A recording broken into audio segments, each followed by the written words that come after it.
Kira-kira kalau Pak Gubernur ditanya ini, saya tahu jawabannya. Pak Gubernur, Allah perintah saya cabut nyawamu, menurutmu bagaimana? Tunggu dulu, kita belum jadi presiden.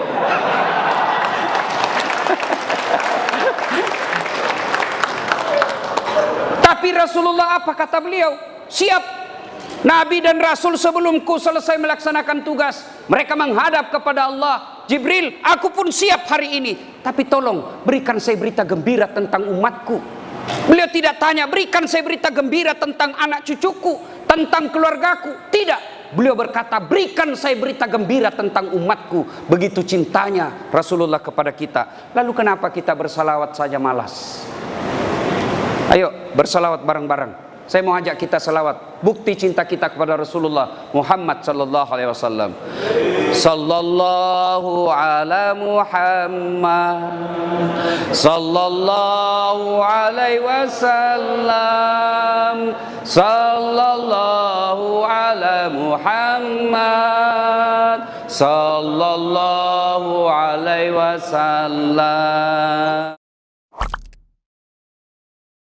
Ibu bapak, saudara-saudara sekalian teristimewa yang kita hormati, Bapak Gubernur Jawa Tengah, Bapak Haji Ganjar Pranowo SHMP beserta seluruh jajaran yang insya Allah dimuliakan dan dirahmati oleh Allah Subhanahu wa Ta'ala. Bapak Ibu Porkopindah Provinsi Jawa Tengah, Bapak Ketua Basnas Jawa Tengah yang terhormat Kiai Haji Ahmad Daroji yang insya Allah dimuliakan dan dirahmati oleh Allah Subhanahu wa Ta'ala. Saya pada kesempatan ini tidak secara detail bercerita tentang nuzulul Quran, karena itu Bapak selalu dengar dan bisa diupdate di YouTube kita masing-masing.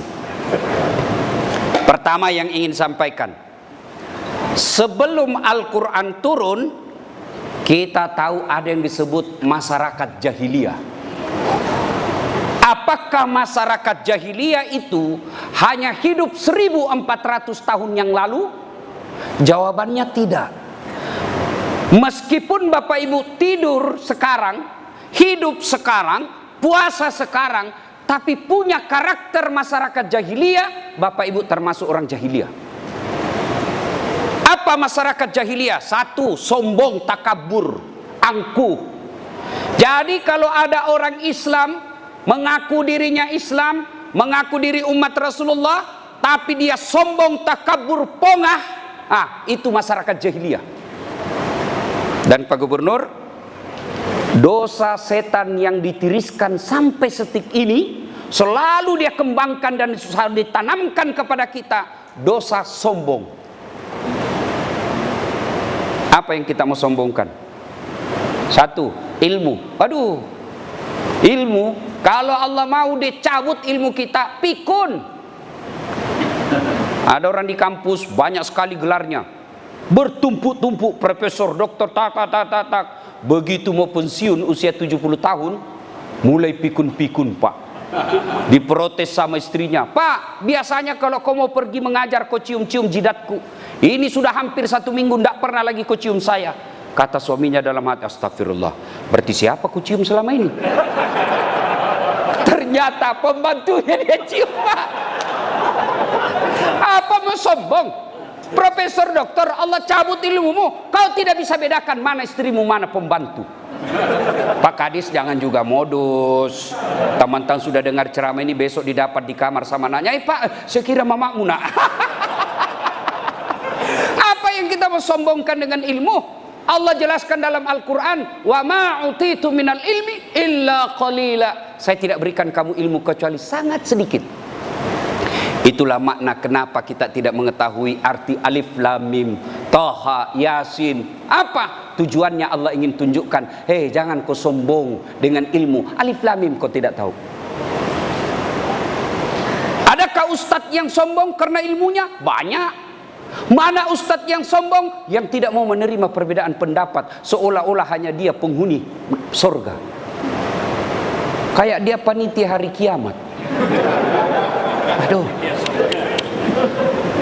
dulu waktu saya kecil itu kalau kita sholat jamaah Pak di masjid subuh, kalau di samping kanan kita tidak kunut, kita tidak ribut Pak. Allahu Akbar. Samping kanan kunut, tidak ribut, kita cuma bilang dalam hati, oh Muhammadiyah. Selesai. Sekarang Pak, dia belajarnya di YouTube.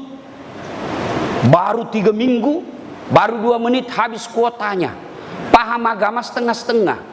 Hanya dia tahu jingkrang, hanya dia tahu pelihara jenggot, hanya dia tahu bicara Arab setengah-setengah. Afwan, jazakallah ya ukhti, kaifa haluk ya habibi, kullu nafsin saikatil maut. Ya sudahlah, jangan sombong karena ilmu. 2, apa yang mau sombong? Jawatan. Gubernur mau sombong, aduh, 10 tahun men, selesai. Wabillahi taufiq wal hidayah. Gambang Garuda Pak Pranowo, Pak Ganjar, 10 tahun aja dipakai Pak. Begitu habis masa jabatan, Bapak masih mau pakai keliling Jawa Tengah, dibilangi gila Pak. Ayo, apa yang kita mau sombongkan? Kepala dinas kau mau sombong, pret. Kamu bisa jadi kepala dinas, ke gubernur senang. Biar gubernur senang, kalau istri beliau tidak senang, tidak jalan kamu. Apa yang mau kita sombongkan? Hah? Jabatan, jangan sombong. Pak Kajati mau sombong, aduh men, pensiun. Ketua DPR, ya kalau terpilih lagi Pak. Kalau tidak, wabillahi taufiq wal hidayah. Apa yang kita mau sombongkan? Ada yang merasa sombong karena hebat, banyak followernya, Dasat Latif. Jangan kau sombong Dasat. Kau bisa begitu karena ada yang nonton kamu. Kalau tidak ada follower saya, mana hebatnya? Saya ceramah di sini berdebu, bergema, berapi-api, hebat. 1 jam membara ceramah saya, tidak ada yang nonton. Lewat orang, sudah lama itu Ustadz gila di dalam. Maka jangan sombong. Jabatan kita miliki sekejap saja. Ilmu yang kita miliki, jangan sombong. Yang ketiga, yang menyebabkan sombong, kaya. Apa yang kamu sombongkan dengan kekayaanmu? Di atas langit ada langit. Allah marah dengan kekayaanmu. Oke lah, masih banyak harta, masih bagus mobil, masih banyak tabungan. Allah titip 1 penyakit dalam dirimu, tidak ada bisa kau makan. Banyak kan Bapak tahu?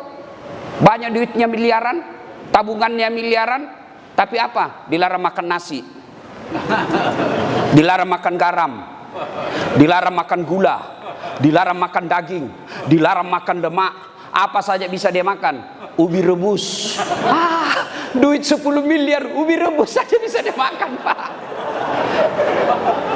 Begitu dia ke dokter, apa kata dokter? Mohon maaf Pak Kadis, selama Bapak aktif sebagai PNS, Bapak tidak pernah kena sinar matahari. Mulai besok jam 8 Bapak keliling di komplek, kasih sinar matahari. Jangan pakai baju Pak ya, jangan pakai peci, pakai celana pendek aja Pak, supaya kena semua matahari. Jangan pakai sendal. Kelilinglah dia di komplek dari jam 8 sampai setengah 10, tidak pakai baju, pakai celana pendek, tidak pakai sendal. Apa bedanya sama gembel?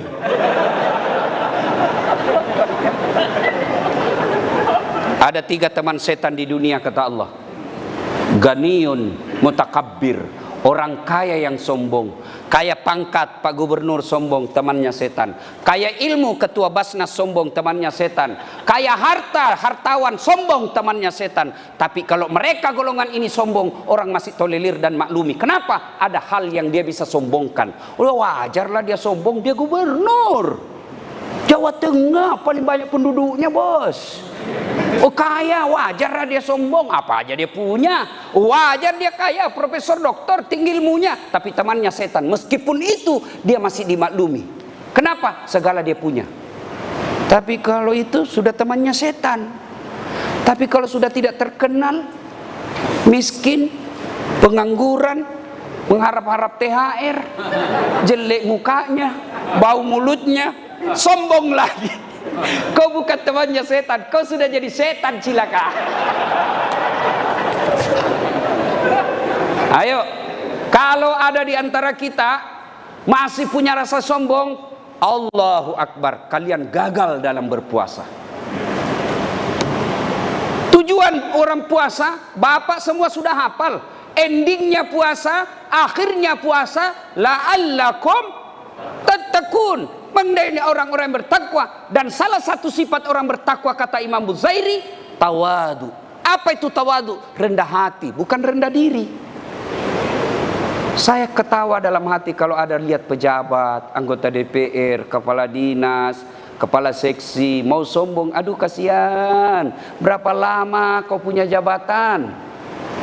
Maka semakin tinggi jabatan, semakin cakep, semakin cerdas, semakin kaya, tapi dia rendah hati. Itulah yang Allah cintai dunia sampai akhirat. 2. Karakter orang jahiliyah. Apa itu? Nganggap remeh orang lain. Selama Bapak suka nganggap remeh orang lain, itu karakter jahiliyah. Allah larang Bapak pakai mobil mewah, silahkan, itu rezekimu. Allah larang pakai emas berlian, silahkan, itu rezeki, tidak dilarang Allah pakai. Kalau perlu pakai berlian itu gigi. Kan ibu-ibu sekarang itu begitu kayanya, giginya aja dia kawat, Pak. Dulu waktu kita kecil pagar yang dikawat, Pak. Sekarang gigi dia kawat-kawatnya, Pak. Kalau masih mahasiswa saya masih senang lihat, Pak. Tapi kalau sudah istri kepala dinas, sudah mau 50 tahun pakai kawat juga terlambat. Ini namanya STNK, sudah tua nakal kembali.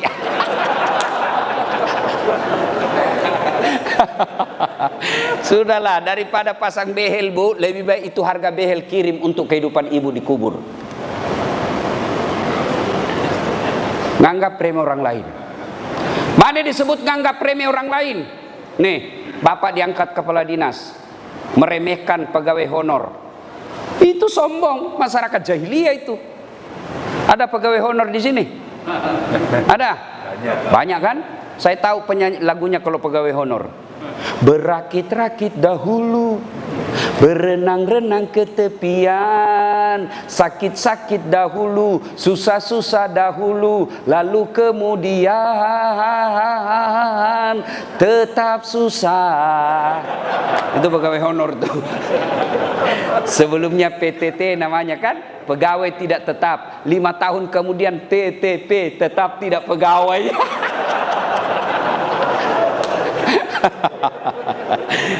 Ya.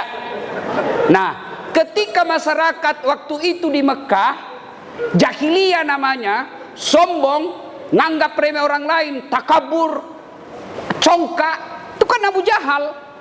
Abu Lahab, Abu Jahal itu, Pak, beliau itu cinta sama Nabi.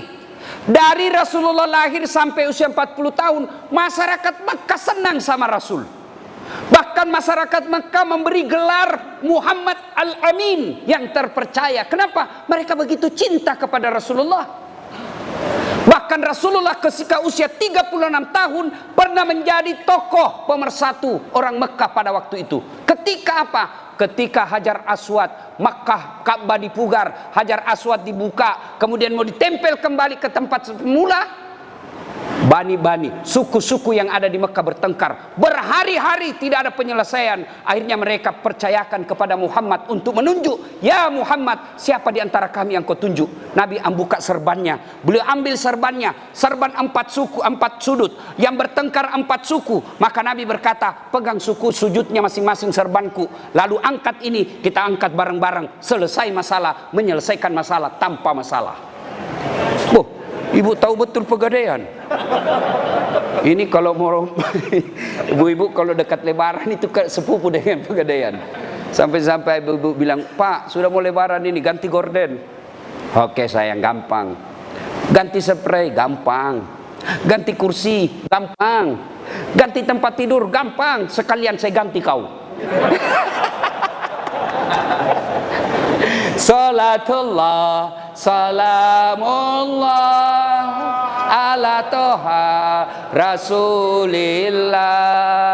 Salatullah, salamullah ala yasin habibillah.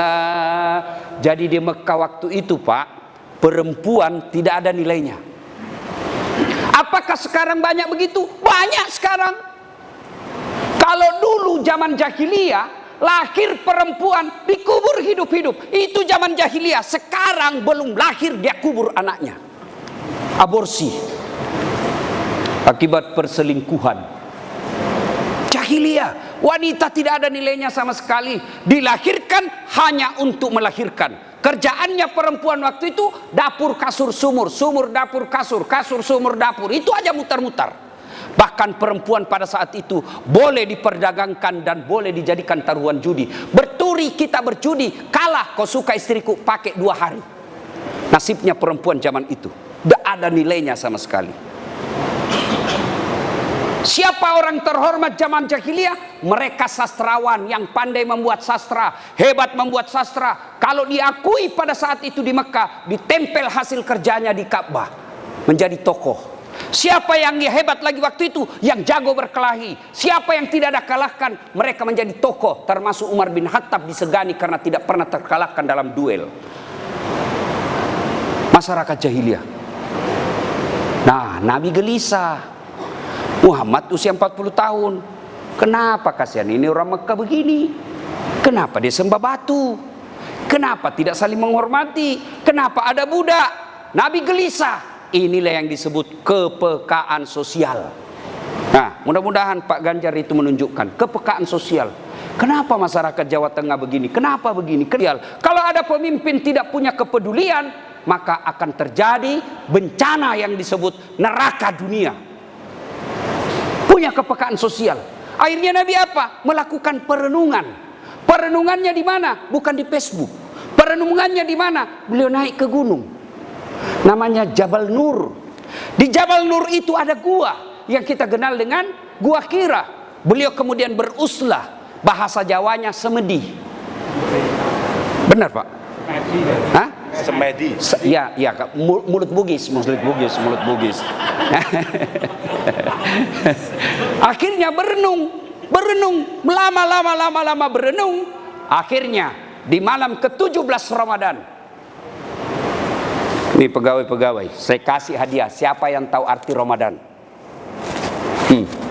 Ayo angkat tangan Pak.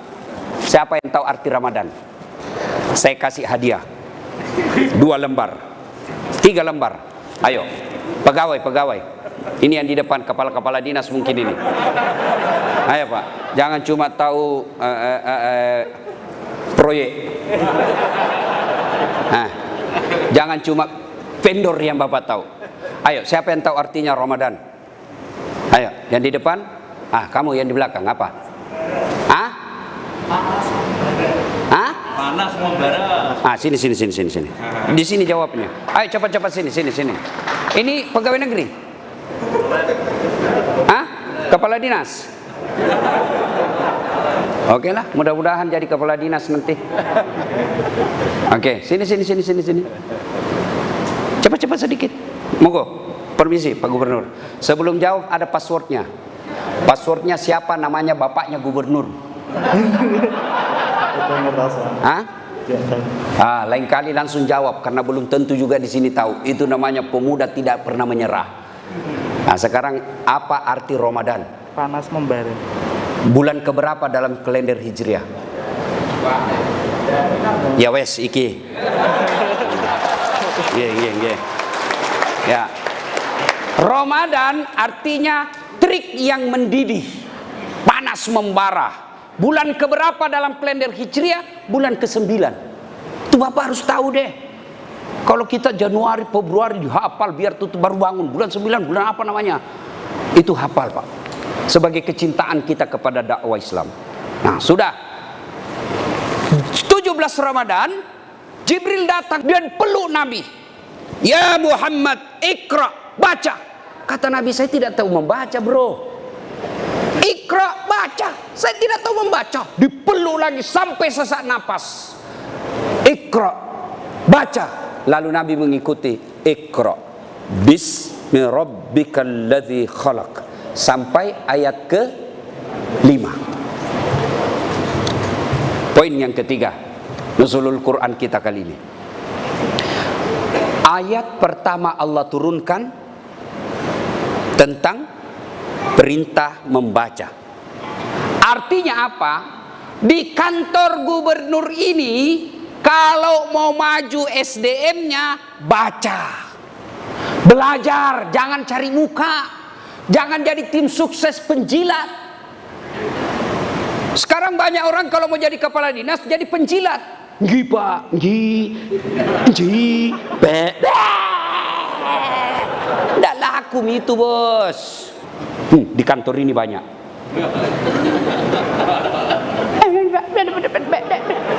Santai saja bos, kayak ndak punya sudah harga diri pak. Berdirilah dengan kepala tegak. Katakan yang hak adalah hak, katakan yang batil adalah batil. Meskipun dia di depan kita gubernur, sampaikan bahwa Pak, Bapak keliru. Apapun ini Pak, saya cinta sama Bapak, saya harus sampaikan daripada Bapak masuk penjara. Lebih baik saya dipecat dari Bapak daripada Bapak masuk penjara. Saya cinta Bapak karena Allah. I love you full. Pak Gubernur bilang, ini yang saya cari. Daripada nji, bosnya masuk penjara. Ada juga itu pura-pura baik di depan kita Pak. Tujuannya apa? Supaya dia ditangkap, dia yang jadi kepala dinas. Ini jeleknya ini dalam dunia birokrasi. Ketua DPR dibawanya berdoa mudah-mudahan supaya dia diganti Pak. Pergantian antar waktu. Nah, Bapak Ibu saudara-saudara sekalian, belajar. Bapak mau diangkat derajatnya, pegang ini. Allah janjikan dalam Al-Quran, yarfa'illahu alladhina amanu minkum walladhina utul ilma darajat. Allah angkat derajatnya. Orang yang beriman, berilmu pengetahuan. Maka selesai besok ini, Bapak Gubernur di sisa jabatan beliau panggil kepala dinas. Pak Kadis sini. Kamu keliling seluruh Jawa Tengah ini, cari anak-anak kita yang cerdas. Tidak peduli apa agamanya, tidak peduli apa sukunya. Cari mereka, sekolahkan mereka sampai sepuas-puasnya dia mau sekolah, dibiayai oleh pemerintah. Itu yang disebut Iqra. Sekolah, bapak-bapak kepala dinas, sekolah, belajar. Sekarang enak orang belajar online ada. Apa, mentang-mentang dekat sama Pak Gubernur, baru 5 tahun jadi pegawai sudah dipromosi. Saya ini sudah 9 tahun tidak pernah promosi. Ya betul Bapak 9 tahun, dia 4 tahun cepat dipromosi. Kenapa? Otaknya Pentium 4 Pak. Cepat loading, gambarnya jelas, pulsanya kuat. Bapak 9 tahun prosesor Pentium 1. Gambar kabur, lambat loading. Disuruh bikin surat, sudah Pak, sudah Pak, mana tinggal di print Pak, belum sudah namanya itu. Bapak ketawa karena banyak di antara kita begitu kan. Maka kalau mau diangkat derajatnya, belajar. Ali bin Abi Thalib pernah ditanya, ya Imam, kalau kau disodorkan antara harta dengan ilmu, pilih mana? Bapak-bapak kalau disodorkan sama gubernur, Pak, nih iPhone 13 atau kitab Durratun Nasihin, Bapak pilih mana? Kitab. Pencitraan. Ali bin Abi Thalib, ya Imam, kalau kau disodorkan antara harta dengan ilmu, pilih mana? Ali bin Abi Thalib dengan mantap, saya pilih ilmu. Kenapa ya Imam? Ada 3 kelebihan ilmu dibanding harta. 1, harta kamu yang jaga, ilmu dia yang jaga kamu. Bapak punya duit 5 juta, masukkan kaleng-kaleng, gembok kalengnya, 1 gembok. Masuk lemari, gembok lagi lemarinya, 2 gemboknya. Keluar kamar, gembok lagi kamar, 3 gemboknya. Keluar rumah, gembok lagi rumah, 4 gemboknya. Keluar pagar, gembok lagi pagarnya, 5 gemboknya. Sampai kantor gubernur hilang kuncinya. Apa ndak setengah mati dijaga itu duit. Tapi kalau ilmu, dia yang jaga kamu. Mana buktinya? Pak Ganjar kemana-mana dikawal Satpol PP, polisi setengah. Saya Satpol, saya Ustad, dijaga, dikawal. Kenapa? Karena punya ilmu. Tidak mungkin jadi gubernur kalau beleng-beleng. Maka kalau ilmu, dia yang jaga kalian. Kalau harta, kalian yang jaga dia. Maka belajar. Belajar ilmu apa saja. Belajar ilmu sawit, bismi rabbikal ladzi khalaq. Belajar ilmu matematika, belajar ilmu fisika, ilmu kedokteran, administrasi negara. Silakan pelajari semua, pelajari dengan catatan bismi rabbikal ladzi khalaq, mengagungkan nama Tuhan. Kalau Bapak semakin tinggi sekolahnya, makin banyak gelarnya, tapi semakin jauh dari Allah. Percaya, itu bukan ilmu, tapi ilmu sekedar tahu. Itu namanya sekedar tahu. Ilmu adalah orang yang mendekatkan dirinya kepada Allah Subhanahu wa taala. Itulah ilmu yang berkah. Selesai. Yang ketiga, belajar. Kemudian setelah Rasulullah menggigil, setelah dipeluk oleh Jibril, kembali Nabi ke rumahnya. Sampaikan kepada Khadijah, wahai istriku, saya menggigil kedinginan, selimuti saya. Kira-kira kalau Pak Kadis 3 hari 3 malam keluar rumah, tidak ada kabar, ditelepon mati handphonenya, pulang-pulang kedinginan, lalu katakan ke istri, Bu, selimuti saya, Bu, saya kedinginan. Kira-kira apa singkatnya, Bu? Bapak diselimuti. Enggak, Pak, interogasi. Dari mana kau pulang-pulang kedinginan? Mana itu HP-mu? Memang ini laki-laki kurang ngajar ini. Tapi Khadijah tidak. Hikmah keempat, keluarga sakinah, keluarga bahagia, itulah yang disebut fid dunya hasanah. Bapak selalu berdoa, fid dunya hasanah. Mana sih itu dunia hasanah? Kebahagiaan di dunia, keselamatan di dunia. Mana kebahagiaan di dunia? Satu di antaranya punya istri yang baik. Rasulullah salah satu sebab penopang dakwah beliau punya Khadijah yang sangat dicintai. Ketika Rasulullah sallallahu alaihi wasallam ditinggal Khadijah, beliau sedih. Maka kita dalam sejarah Islam kita kenal dengan istilah tahun duka cita. Nabi menyebutnya tahun duka cita. Kenapa? Karena ditinggal istri beliau. Sampai Rasulullah bersabda, barang siapa seorang wanita, seorang istri ditinggal, meninggal, lalu dia berkata suaminya, aduh, baik betul istri saya, ya Allah, kenapa terlebih dahulu engkau mencabut nyawanya? Meskipun dia gendut, tapi aku sayang dia, ya Allah. Kenapa bukan istrinya tetanggaku yang suka selingkuh? Aku sayang istriku, ya Allah. Dunia akhirat aku mencintainya. Tanda-tanda ibu penghuni sorga. Tapi kalau sebaliknya, begitu ibu meninggal, suami masuk kamar berteriak, merdeka!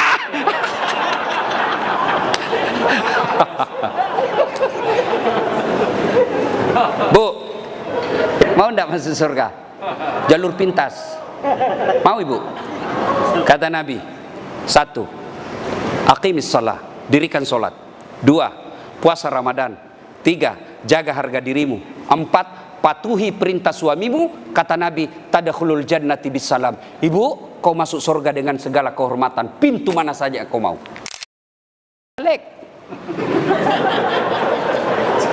Benar, 4 aja syaratnya, Bu. Nabi sudah katakan, kau masuk surga deh dari pintu mana kau suka. Tapi sayang, 1000 sayang, setan berhasil menggoda ibu-ibu. Akhirnya apa? Dia rajin sholat, dia rajin puasa, rajin tadarus. Satu dosa yang besar di sisinya, dia tidak tahu menghormati suaminya. Ibu boleh marah sama suami, boleh, Islam tidak melarang, tapi tidak boleh memaki. Kecewa saya, Bang, saya jauh-jauh dari Sulawesi ikuti kamu, ternyata aku berkhianat. Boleh ibu marah seperti itu. Tapi kapan ibu memaki? Bodoh memang kamu, laki-laki apa ini, S2 tapi goblok. Bapak pernah digoblok-gobloki sama istri? Ini saya lihat ini muka-muka takut sama istrinya ini semua ini. Mana ada orang berani sama istrinya? Kalau Ustadz tidak, cuma istriku yang lebih berani. Podo air, Memang tidak ada orang hebat depan istri, Pak. Habis. Kita ini bisa jago bukan karena saya hebat, tapi karena istri saya pandai. Istri saya pandai menyenangkan hati. Mana bisa Pak Gubernur mau pidato bikin anggaran kalau tiba-tiba istri menelpon, "Oi, anakmu kesetrum." Mana bisa lagi kita konsentrasi, Pak. Ya. Maka salah satu yang disebut fid dunya hasanah itu seperti Khadijah. Ibu, Bu, Bu, ketika Khadijah sakaratil maut, itu datang Jibril beri salam. Ya Muhammad, sampaikan kepada Khadijah ada salam dari Allah. Allahu Akbar. Allah titip salam. Saya ajak terima WhatsApp dari Pak Ganjar, calon presiden. Oh, kalau dapat WhatsApp dari beliau, saya kasih lihat sama temanku warung kopi. Lihat, Calon presiden, bos. Itu baru manusia yang belum tentu terpilih. Tapi kita sudah bangga. Gimana kalau Allah yang titip salam? Malaikat Jibril sampaikan, ya Muhammad, sampaikan kepada Khadijah ada salam dari Allah. Dan sampaikan kepada Khadijah, Allah telah menyiapkan sorga. Dan di dalam sorga itu Allah sediakan Khadijah istana yang terbuat dari apa? Terbuat dari mutiara. Kenapa tidak terbuat dari emas? Kenapa tidak terbuat dari jamrud? Kenapa tidak terbuat dari berlian? Karena Khadijah punya sifat mutiara. Apa sifat mutiara? Ibu tahu kan mutiara? Ibu tahu kan? Ya ada di lehernya ibu tuh. Mutiara. Itu mutiara, Bu, hidup di dasar laut. Perutnya lembut, dagingnya lembut, bayangkan keran. Dan dia buka cangkangnya, masuk di dalamnya tanah, masuk di dalamnya pasir. Dia tutup, bayangkan perut yang halus itu bersentuhan dengan tanah, pasir, kerikil. Dia tutup cangkangnya, pasir itu pasti menyakitinya. Tapi begitu dia keluar, buka cangkangnya, apa yang keluar? Mutiara. Artinya apa? Khadijah persoalan dalam hidupnya, dia peluk, dia tutup rapat-rapat, tidak pernah dipublikasi, tapi dia berdoa kepada Allah. Akhirnya penderitaan, waman yusri yusra. Apa istri kita sekarang? Bertengkar sedikit sama suaminya, hancur suaminya, dipublikasi di medsos. Tak kusangka kau begitu. Andai kau tahu aku begini, aku tidak mau menerima lamaranmu. Apalagi tidak mau, kau sudah punya anak 2. Maka Bapak Ibu Kepala Dinas, Pak Gubernur, kita semua, kesuksesan kita, kebahagiaan kita, salah satu diantaranya punya istri seperti Khadijah. Kalau ada istri Bapak seperti yang membelah dadanya Rasul, yang membelah dadanya paman Rasul, Hamzah, ngomel-ngomel, bagaimana cara menghadapi? Ada 2. 1, putuskan jaringan supaya tidak didengar ngomelannya. Pak, matikan, off kan langsung, mati sudah itu. Yang kedua, tambah kuota. Jelas kan? Sudah paham kan maksud saya? Paham ya? Paham kan? Kalau berani. Kalau tidak berani ya sudah, lebih baik Bapak makan obat tidur saja, Pak. Selanjutnya turun Rasulullah menyampaikan kepada Khadijah, dan orang pertama beriman kepada Rasul Khadijah. Lalu Khadijah sampaikan kepada pamannya, seorang pendeta namanya Waraqah bin Naufal. Sampaikan kepada ini, lalu pendeta ini berkata, ya Muhammad, itu yang mendatangimu sama yang mendatangi Ibrahim, sama yang mendatangi Musa, sama yang mendatangi Isa. Engkau dilantik menjadi nabi dan rasul. Pendeta pertama yang memberitahu kepada Rasulullah Muhammad SAW. Hatam kisah karena waktu terbatas. Sekarang Al-Quran sudah ada di tengah-tengah kita. Maka bagaimana sikap kita? Paling real selain membacanya adalah mengamalkannya. Kalau Pak Gubernur diberikan wasiat, diberikan amanah oleh Allah dan rakyat Indonesia menjadi pemimpin, besok-besok Bapak mau memilih menjadi orang-orang yang berada di sekeliling Bapak, kalau dia muslim mutlak sebagai amanah, Bapak tes dulu deh dia ngaji. Kau ngaji dulu deh. Bagaimana kau mau mengimani? Bagaimana kau mau mengajarkan Al-Quran kalau kau tidak tahu ngaji? Kau ngaji dulu deh. Meskipun kau cerdas tapi tidak tahu ngaji, saya khawatir engkau tidak bisa mengamalkan nilai-nilai Al-Quran. Lebih banyak, masih banyak orang Islam yang bisa mengamalkan dan cerdas seperti kamu, tapi dia bisa baca Quran. Mulai mendidih otaknya kepala dinas. Kalau Pak Gubernur mau mengangkat kepala dinas, syaratnya harus lancar ngaji. Saya kira pendaftar mulai mundur, Pak. Mulai berkurang pendaftar. Bagaimana masalah buat kita orang Islam? Bagaimana kita mau menjadi pemimpin yang mengamalkan Quran kalau kita sendiri tidak tahu ngaji Quran? Langkah berikutnya setelah membaca qiraatil Quran, membaca Al-Quran, amalkan Al-Quran. Tidak usah muluk-muluk dulu deh. Kita saut Dari kecil kita tahu ayat ini, inna salata tanha anil fahsai wal munkar. Sesungguhnya solat itu mencegah kalian dari perbuatan keji dan mungkar. Loh, kenapa ini kata Pak Gubernur, rajin dia solat tapi pembohong, rajin dia solat tapi tukang nipu, dia rajin solat tapi tidak amanah, rajin solat tapi ngambil uang-uang negara. Katanya solat mencegah perbuatan keji dan mungkar. Yang salah adalah periksa tata cara pelaksanaan solatnya. Barangkali bapak solat tapi masuk dalam kategori fawailul lil musallin, celaka orang-orang yang solat. Kenapa celaka Ustadz? Karena dia solat semau-maunya. Solat aja pak, mulai takbir aja semau-maunya.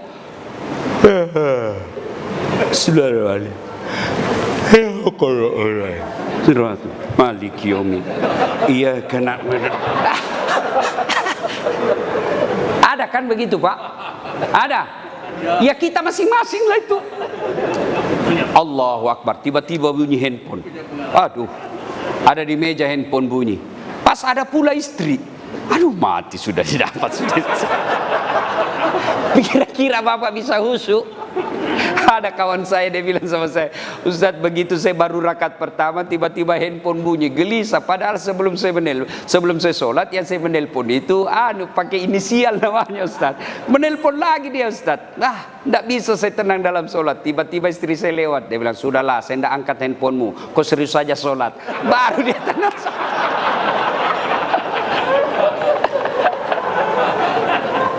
Kan banyak yang begitu. Gimana bagus bisa mencegah sholat kita, bisa mencegah kekuatan keji dan mungkar kalau sholat kita main-main, sholat kita tidak bisa konsentrasi dengan baik. Sudah tahiyat atau belum nih? Sudah tahiyat atau belum? Sudah 3 atau 2? Maka agar menghindari itu, sholat berjamaah, sholat jamaah. Kalau orang sholat jamaah pak, lipat 27 kali. Mudah-mudahan yang hadir di tempat ini selesai ini, mari tunaikan sholat jamaah. Tidak mesti di masjid. Bapak di ruangan mau sholat, daripada cuma dapat 1, ajak teman. Ayo dek, temani saya sholat duhur, dapat 27 kali lipat. Sholat jamaah tidak harus di masjid. Apalagi kita sebagai ASN, kalau pergi ke masjid lagi jauh dari kantor, ngambil waktu sementara pekerjaan numpuk. Maka bapak sholat aja di samping meja, sholat berjamaah. Dibilangi kita soalim, tidak apa-apa. Dia dapat dosanya, bapak dapat pahalanya. Alhamdulillah saya lihat ini pak, rajin-rajin semua sholat jamaah. Mana-mana masjid Jawa Tengah pak, full masjid pak. Terutama kalau subuh, ramai pak, penuh. Tidak ada di luar, tidak ada di dalam, semua di luar pak. Ayo hidupkan sholat jamaah. Masya Allah. Kalau Pak Gubernur rajin sholat jamaah, saya yakin kepala dinas akan mengikutinya. Assalamualaikum warahmatullahi wabarakatuh. Assalamualaikum warahmatullahi wabarakatuh. Kata Pak Gubernur, mana ini kepala dinas PU? Tidak pernah juga saya lihat sholat berjamaah. Oh, ajudan telepon, Pak Kadis dicari sama Pak Gubernur, katanya Bapak tidak pernah dilihat sholat jamaah. Besok belum azan Pak, sudah ada di masjid ini Pak Kadis. Itulah hebatnya kekuasaan Pak, berdakwah. Kalau kekuasaan dipakai dakwah, cepat itu pengaruhnya. Mari sempurnakan sholat, sholat jamaah. Yang kedua, kita selalu yakin Islam sebagai rahmatan lil alamin. Jadilah Islam yang rahmatan lil alamin Pak. Jadilah wakil Islam yang rahmatan lil alamin. Kita tentu sedih, capek kita Pak. Kita di Indonesia mayoritas muslim, 88% kita Islam. Tapi kenapa kita selalu dituduh teroris? Kita dituduh anti NKRI. Kita selalu dicap kita tidak cinta kepada Pancasila.